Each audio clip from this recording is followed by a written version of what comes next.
네, 다음 넘어가서 7번 문제 보도록 하겠습니다. 7번 문제가 위에 설명드렸던 내용 중에서 아까 위쪽 문제에서는 반사에 관련된 내용을 풀었고요. 지금은 굴절과 관련된 내용을 물어보는 문제가 되겠습니다. 굴절과 연관되는 키워드는 두 가지가 있게 됩니다. 첫 번째는 사입사가 있고요. 두 번째는 속도 차이라는 두 가지 키워드를 잘 선택하시면 되겠습니다. 두 가지를 찾게 되는데요. 필수적인 굴절이 생기기 위한 필수적인 조건 두 가지를 찾는 문제라고 보시면 되겠습니다. 그래서 여기 있는 사입사 속도 차이만 보기에서 찾으시면 되겠는데요. 정답은 C번을 선택해 볼 수 있겠습니다. 사입사라는 표현과 두 가지 미디어의 속도 차이가 있을 때 굴절이 발생하게 된다. 네, 굴절과 관련된 부분도 출제가 잘 되기 때문에 여기에 발생 기전과 함께 관련된 내용들은 꼭 다 이해하시는 게 중요하다고 강조를 드릴 수가 있겠습니다. 네, 다음 넘어가서 8번 문제 보도록 하겠습니다. 우선은 8번 문제 같은 경우는 좀 어려운 문제에 속하고요. 그리고 보기에서 보시는 것처럼 스파셜, 그리고 라테랄 리조루션, 엑시알 이런 부분들은 시험에 무조건 출제가 됩니다. 연관되는 키워드들 그리고 관련 내용들은 꼭 숙지를 하셔야 되고요. 한번 문제를 풀어보도록 하겠습니다. 트랜듀서의 주파수를 증가시켰다는 내용들이 있습니다.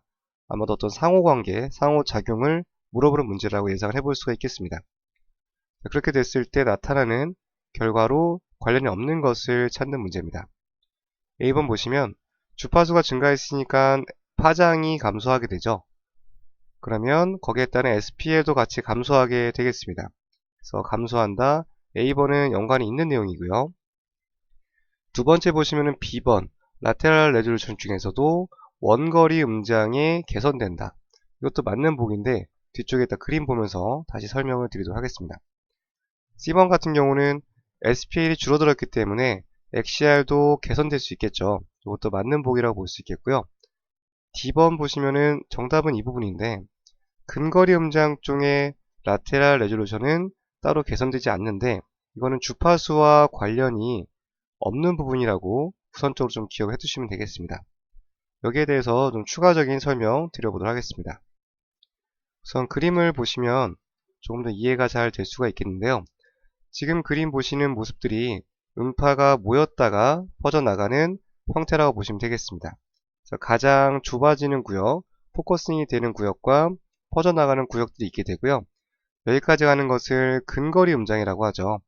그 다음에 퍼져나가는 구간을 원거리 음장이라고 합니다. 가장 좁아지는 구역을 포컬 포인트 이렇게 표현하기도 하고요. 기본적인 음파 형태는 이렇게 되는데 음파의 형태를 바꿀 수 있는 두 가지 인자가 존재하게 됩니다. 첫 번째로는 주파수의 변화가 생겼을 때, 두 번째로는 여기 있는 다이어메터를 변경시켰을 때.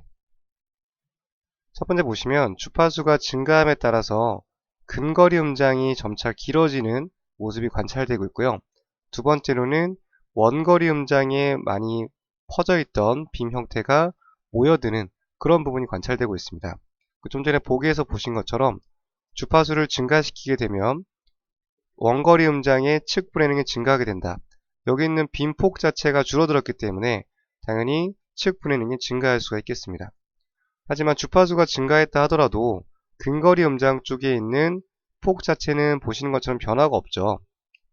그렇기 때문에 주파수와 관계가 없는 부분들, 근거리 음장 쪽의 측 분해능은 따로 변화가 없다. 여기는 빔 다이어메터라든지 이런 빔폭 자체의 변화가 생겨줘야지만 근거리 음장에서 화질이 개선될 수가 있지 주파수만 바꿔준다고 해서 그런 부분들이 개선되지는 않는다 라는 부분들 기억해 두시면 되겠습니다. 좀 복합적인 문제였고요. 기본적인 개념과 함께 다양한 부분들을 이해하고 있어야지만 풀 수 있는 그런 유형의 문제라고 보시면 되겠습니다. 상대적으로 보면은 엑시알과 라테랄, 슬라이스 시크니스 여러가지 이런 분해능 같은 부분을 물어보는 문제는 좀 난이도가 있는 편입니다. 그래서 꼭 연관되는 키워드라든지 다양한 문제를 풀어보임으로써 내용을 잘 파악하는 게 중요하다라고 좀 강조를 드려야 되는 그런 파토라고 보시면 되겠습니다. 다음 넘어가서 9번 문제 보실 텐데요. 이 9번 문제도 굉장히 중요합니다. 꼭 출제가 될 만한 내용들이니까요. 한번 내용 보도록 하겠습니다. 우선 내용 보시면은 부정적인 영향을 준다라고 합니다. 보시면은 멀티플한 포컬 존을 사용했을 때 부정적인 영향을 받는 것은 무엇입니까? 라고 물어보는 문제가 되겠습니다. 보통 포커스를 사용하게 되는데 이런 포커스 기능을 조금 더 다양한 방법으로 사용하게 되었을 때 또는 부정적 영향을 받게 되는 것은 템포럴 레졸루션이라고 보시면 되겠죠. 이 템포럴 같은 경우는 시간 분해능이라고 하고요. 시간 분해능 같은 경우는 포커스를 많이 사용하면 할수록 점점 저하되는 그런 특징을 갖게 되는 그런 부분이 있게 됩니다. 그래서 저는 이론 강의 때 설명드린 적이 있게 되는데요. 두 가지의 부채꼴을 그려서 비교를 해보시면 좀 편하다라고 말씀을 드렸습니다. 이쪽은 최대한 라인을 많이 표현하게 되고요. 여기는 뎁스가 1cm 밖에 안 되고 여기는 4cm. 이런 부분들이 시간 분해능과 연관된 그런 키워드라고 볼 수 있겠습니다. 우선 기본적으로 깊이가 깊어지면 깊어질수록 왔다 갔다 하는 시간이 오래 걸리게 되죠. 여기 갔다가 여기는 시간 분해능, 템포럴 레졸루션이 떨어지게 되고요. 여기는 금방 왔다 갔다 하니까 마찬가지로 템포럴이 좋아지게 됩니다. 여기 보면 라인이 몇 개 없을 때 스캔 라인 덴시티, 라인 덴시티가 얼마 없을 때 마찬가지로 시간 분해는 좋아지게 되고요. 라인이 많으면 많을수록 시간 분해는 떨어지게 됩니다. 그 다음에 방금 문제에서 풀었던 포커싱인데요. 포커싱을 단일 집속 한 가지만 사용하게 되면은 그만큼 해야 될 일의 가지수가 적어지기 때문에 시간 분해는 좋아지게 되고요. 만약에 멀티플하게 포커싱을 사용하게 되면은 그만큼 시간 분해능이 떨어지게 되겠습니다. 그 다음 추가적으로 이쪽에 있는 섹터 앵글 범위가 적으면 적을수록 시간 분해능은 좋아지게 되고요. 범위가 넓으면 넓을수록 떨어지게 된다. 여기에 관련된 부분들 분명 출제가 될 겁니다. 그래서 시간 분해능을 개선하는 방법과 그런 부분들에 영향을 주는 부정적인 영향을 주는 인자들도 같이 좀 기억을 해두시면 되겠습니다. 내려가서 10번 문제 보도록 하겠습니다. 10번 문제 같은 경우도 또 자주 출제가 될 수 있는 부분인데요. 한번 내용 보도록 하겠습니다. 우선 보기에 관련된 내용 보실 텐데요. 반사체의 어떤 사이즈가 반사체의 면적이 파장보다 작을 때 생겨나는 현상이 무엇입니까? 라고 물어보는 문제가 되겠습니다. 우선 이 문장 자체가 의미하는 바가 B번에 있는 레일리 산란은 의미하는 그런 문장이라고 보시면 되겠습니다. 여기에 대해서 추가적인 내용 먼저 보도록 할게요. 우선 기본적으로 그림을 보시면 반사라는 것은 기본적으로 매끈한 면을 만났을 때 이거를 거울면 반사라고 합니다. 매끈한 면을 만나면 이렇게 바로 반사가 일어나게 되는데요.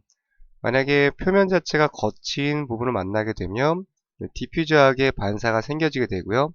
이런 부분들을 산란이라고 불려지게 됩니다.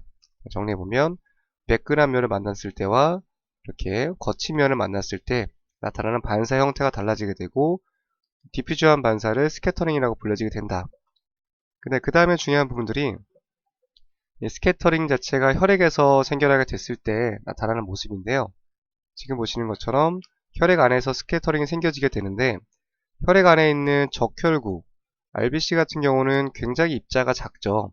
여기 있는 입자의 크기가 파장보다 작아지게 되면서 나타나는 산란을 스캐터링, 레일리 스캐터링이라고 불려지게 되겠습니다.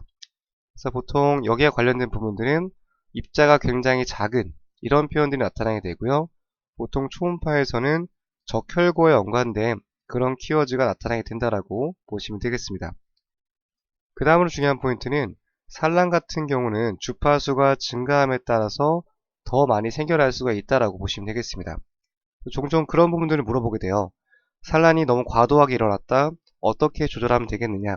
그러면은 저주파수를 사용하면 산란을 조금 더 줄일 수가 있다. 이런 부분은 나올 수 있기 때문에 산란과 연관되는 인자 변화는 주파수가 주로 나타나게 된다. 이 부분까지 같이 기억을 좀 해두시면 되겠습니다. 레일리 스캐터링 같은 경우도 이렇게 간단하게 출제가 되기 때문에 참고적으로 기억을 좀 해두시면 되겠습니다.